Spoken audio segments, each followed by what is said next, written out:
Okay, is your business scalable? Yeah. Do you have a blueprint for your business that you've actually written down that this year your business is worth 10M, next year is going to be worth 20M? You have a methodology, you have a blueprint, a very clear roadmap that is going to lead you to that. This year you have 2 machines, next year it will be 3 machines. This year you have 100 staffs, by next month it will be 200 staff. This year you have 10 clients, by next week it should be 15 clients. This is the process you are going to use to meet the client, to acquire the client. Do you have a blueprint for your business? Or you just wake up, you open the door anyhow way you want be, make it be? Do you really sit down to think? Do you really sit down to think how you acquire your clients? What you do? What distinguishes you from another, and why clients should see you, patronize you? How you're going to retain them? How you're going to turn them to be your ambassadors, evangelize about it? Do you sit down to scale things up, to think about scaling things up? It's important if you're to build a sustainable business. There is a spot that I love eating on Sunday at Plaza. I love eating white soup there.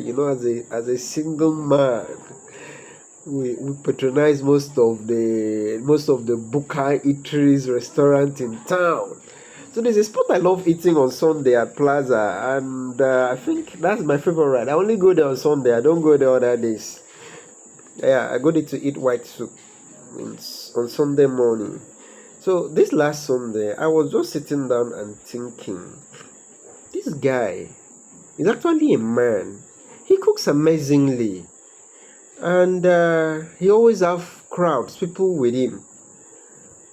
And I noticed that he has been doing this for years. He has not grown beyond that. That's just how the business, and it's comfortable. It's very okay. It's very cool.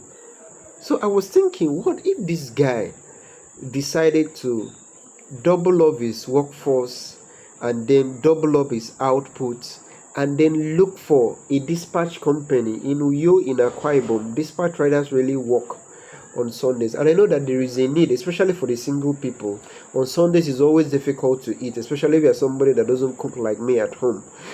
It's very difficult to eat on Sunday, eat good food on Sundays. What if this guy decided to capitalize on that need, on that gap? Get dispatch riders that will have an understanding with him. They deliver at only 1K, and then he does his food maybe around 4K, and he wouldn't even tell people that it is 4K. He would just say that it is 5K with free delivery, but at the back end he will be giving the dispatch rider 1K, and then he cook this delicious meal, and then he always snap it, post on Sunday, or maybe start running ads on Thursday or Friday. Fresh white soup, 5,000 naira, free delivery to your home. I'm imagining this guy doing this, and then he always have up to like 100 and 150 orders. Just take 150 orders by 5K. How much is that? Then maybe let's say that he has spent like maybe 250K as his input. That's a very cool cash only on Sundays. That's a very cool cash. I'm just being average here. So even if he doesn't do it, somebody keeps a daytime job, a civil servant, a working class person, anybody that's looking for side income, because these days, if you're a civil servant or you're working for somebody, your money is not enough, income is not enough. You can actually capitalize this, scale things up. When you look at most of these big brands, they started by filling a need. Somebody noticed a gap somewhere, and then they fill up. When I tell people money is roving around, there is money, just know how to sell, identify a gap. Okay, you don't even need to reinvent. Just look at what is being done. Can you do it faster, better, cheaper? Can you deliver it faster? Can you incorporate technology to it? And then you do better, and then you scale it up, and then you are gone. It's not a rocket science. These are just common things within your environment, right? Take care until Zaddy talks to you again.